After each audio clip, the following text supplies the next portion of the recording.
નર્મદાના ડેડિયાપાડા તાલુકાના ચિગદા ગામે આવેલી મોડેલ ડે સ્કૂલનું શિક્ષણ રામ ભરોસે ચાલી રહ્યું છે। ધોરણ 10 થી 12માં કાયમી કે જ્ઞાન સહાયક એક પણ શિક્ષક ન હોવાના કારણે વિદ્યાર્થીઓનું ભાવિ અદ્ધરતાલ છે। આટલી ગંભીર પરિસ્થિતિ છે છતાં જાણે કે સ્થાનિક તંત્રને પડી નથી। શાળાનું ભવ્ય મકાન અને તમામ ભૌતિક સુવિધા પણ શિક્ષણનું જે મુખ્ય અંગ છે શિક્ષક તેની જ કમી છે। વાલીઓએ પ્રાંત કચેરી ડેડિયાપાડા ખાતે રજૂઆત કરી। આ રજૂઆતમાં તેમણે સ્પષ્ટ ચીમકી આપી કે જો 7 દિવસમાં સમસ્યાનું નિરાકરણ નહીં આવે તો ધરણા પર બેસશે। શું આ બાળકોના ભવિષ્ય પ્રત્યે શિક્ષણ વિભાગ ગંભીર નથી?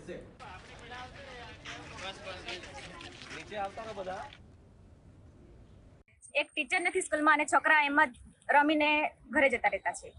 પછી અમને ઘરે બી ખીજવાય છે કે તમે સ્કૂલમાં શું કરીને આવતા છો, પણ અમે શું કહે કે હવે ટીચર નથી તો અમે બી શું કરીએ। 9 થી 9મા ધોરણથી અમે અહીંયા અભ્યાસ કરીએ છીએ અને 9મા ધોરણથી ટીચરો પેલું જ્ઞાન સહાયકો બદલી કાર્ય કરે છે તે જાય છે ને આવે છે, પણ આ વખતે 12માનું જેવી આ એક્ઝામ આવવાની છે તેવી ટીચરો ગાયબ છે। અત્યારે થોડા સમયની અંદર છોકરાઓનું એક્ઝામ છે તો હાલમાં કોઈ ટીચર છે નથી તો એમને ભણાવશે કોણ? અમે પંચાયત થકી બી 4-5 વાર અમે છે ને લેખિતમાં આપી છે લેટર પેડ પર, તે છતાં બી હજી કઈ નિરાકરણ નથી આવ્યું। દિન 7માં એનું નિરાકરણ નહીં આવે તો અહીં ઉગ્ર આંદોલન કરીશું એવી અમે માંગણી કરેલ છે।